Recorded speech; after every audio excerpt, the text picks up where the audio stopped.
The seething undercurrent of political unrest in the Argentine centers around the large segment of the population still loyal to former dictator Perón.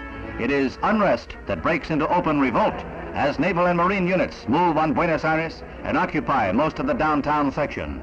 They seek the ouster of President José Guido, who says he would allow Peronists to vote in the forthcoming June elections. As Marines set up barricades, naval units move into the River Plate and threaten to bomb the city.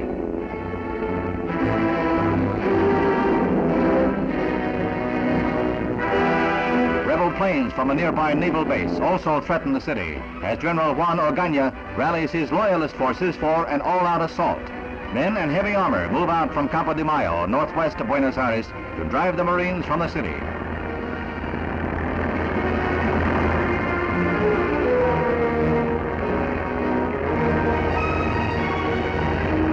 But the revolting Marines offer little resistance when reinforcements fail to bolster their defenses in the city, and the Loyalists take over Buenos Aires with few shots being fired. Rebel planes had better success in battles fought at Magdalena, about 65 miles southeast of the capital. Here, Corsair and Panther planes pinned down a loyal Army armored column, forced it to retreat to a wooded area, and then proceeded to pound it with rockets and bombs. The Loyalists lose 6 tanks and a dozen men in the withering attack.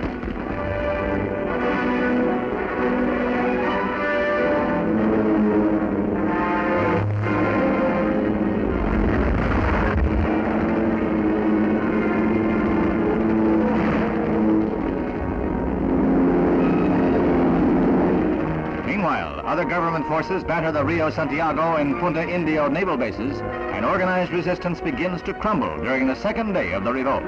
It's actually a battle between two factions who hold to the same principles.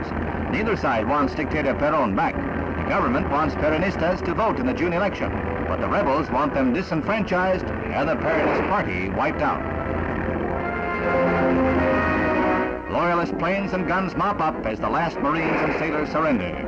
Rear Admiral Eladio Vasquez, leader of the rebels, signs an armistice and goes to military prison as damages are assessed. 60 men lost their lives in the 2-day clash, and the loss suffered to military equipment and installations is high. The wreckage is mute testimony to the fury of the pointless conflict. Undoubtedly, patriotism sparked both sides, but there was no real winner.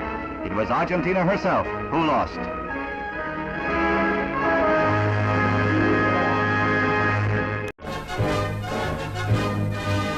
A short but violent clash between rival army groups in Argentina makes a battlefield of Buenos Aires. When the fighting is through, casualties are reported high, and the faction backing President José María Guido are in control.